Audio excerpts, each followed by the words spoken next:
بتلایا کہ غیبت ہے کیا. ایحب احدکم ان یأکل لحم اخیہ میتا، کیا تم میں سے کوئی یہ پسند کرے گا کہ وہ اپنے مردہ بھائی کا گوشت کھائے؟ وضاحت کے ساتھ فرمایا کہ یہ غیبت کرنا ایسا ہے جیسا بھائی مر گیا، اس کی لاش کو بھمبوڑا جا رہا ہے، چھچوڑا جا رہا ہے اور اس میں سے گوشت کھایا جا رہا ہے.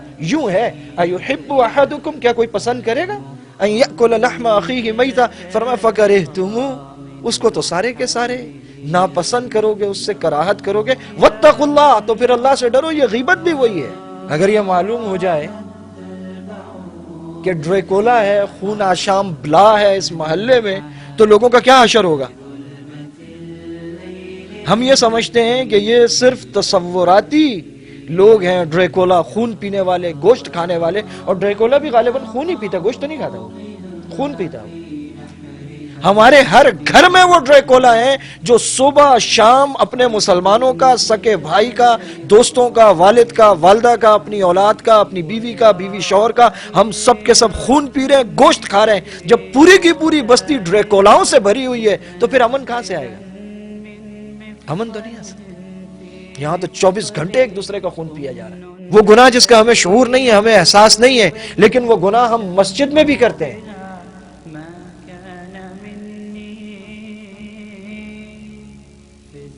امام صاحب کو 2 بجے نماز پڑھانے کے لیے آنا چاہیے. 2:01 ہو گیا، غسل ہو گیا، وضو دوبارہ کرنا پڑ گیا، وضو کے لیے پانی نہیں آ رہا، کپڑے پہ کوئی چیز لگ گئی. نماز پڑھانا ایک ذمہ داری ہے. کپڑے بدلنے پڑ گئے ان موقع پر، کوئی اچانک داغ نظر آ گیا. انسان ہے، کوئی مسئلہ ہو گیا، روبوٹ تو نہیں ہے. امام صاحب آئے 2:01 پر. 2-4 دن کے بعد پھر دیر ہو گئی، 2:02 ہو گئے. تیسرے دن دیر ہوئی تو پہلی صف میں بیٹھے ہوئے مقدس نمازی، امام صاحب تو وقت پر نہیں آتے، کسی دوسرے امام صاحب کا انتظام کرنا چاہیے. وقت پر نہیں آتے، تاخیر کر دیتے. اس کا نام غیبت ہے. یہ غیبت ہو رہی ہے. کس کی غیبت ہو رہی ہے؟ جس کے پیچھے ہم نماز پڑھتے ہیں اس کی غیبت ہو رہی ہے. کتنی عجیب بات ہے کہ بچوں کو سگریٹ کی لت لگ جائے، پان کی لت لگ جائے، کوئی اور الٹی سیدھی چیز کھانے لگے تو والدین کتنے فکر مند ہوتے ہیں. اور اگر وہ غیبت اور چغلی کرتا ہے تو اس کی تو طبیعت ہے، بڑا مزاحیہ ہے، یہ چھوڑتا کسی کو بھی نہیں. 1 کے 10 ہیں اس کے پاس تو جواب.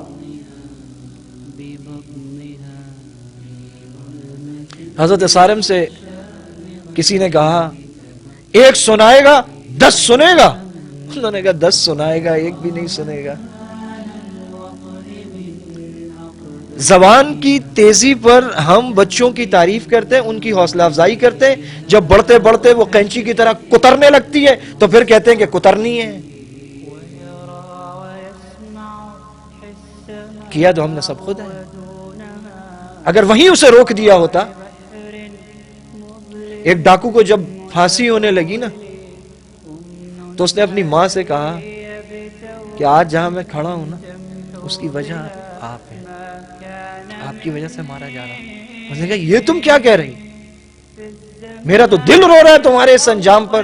انہوں نے کہا کہ اگر اس دن مجھے روکتی نا، جس دن پہلا انڈا پڑوسیوں کا اٹھا کر لایا تھا میں، تو آج یہاں نہ کھڑا ہوتا. اگر وہیں پکڑ لی زبان اور کہا بیٹا خبردار، کسی کے بارے میں کوئی بات اس کے پیٹھ پیچھے کی، اسے غیبت اور چغلی کہتے ہیں، یہ گناہ کبیرہ ہے، یہ مت کرو، تب بچے گا. یہ پان سگریٹ والے کے پیچھے تو لگے رہتے ہیں کہ اسے بری لت لگ گئی ہے. یہ جو خون پی رہا ہے مسلمانوں کا، اور کل آپ کا بھی پیے گا، اپنے والد کا بھی پیے گا، بہنوں اور بھائیوں کا بھی پیے گا، اس لت پر کسی کو کوئی پریشانی نہیں. جب چاروں طرف معاشرے میں ڈریکولا جیئیں گے تو پھر امن کا خواب فضول ہے، امن نہیں آ سکتا، کیونکہ اللہ ناراض ہوتے ہیں. وہ چیز جو ہمارے ذہنوں میں نہیں، سانو گمان میں نہیں، کہ ہم کتنا بدترین گناہ کر رہے ہیں اور اللہ پاک کو ناراض کر رہے ہیں، آپ صلی اللہ علیہ وسلم کے امتیوں کی آبروریزی کر رہے ہیں. اور آپ صلی اللہ علیہ وسلم نے یہ بھی فرمایا، آپ نے فرمایا جس نے کسی مسلمان کو رسوا کیا مرے گا نہیں وہ، اس سے پہلے کہ اللہ تعالیٰ اسی عیب میں اسے رسوا کرے گا. جس بات پر ہم غیبت اور چغلی کر رہے ہیں کسی کی، ہماری ہوگی. جس پر ہم کسی کو رسوا کرنے کی کوشش کر رہے ہیں ہم رسوا ہوں گے. آپ نے فرمایا مرے گا نہیں, وہ رسوا ہوگا اسی عیب میں.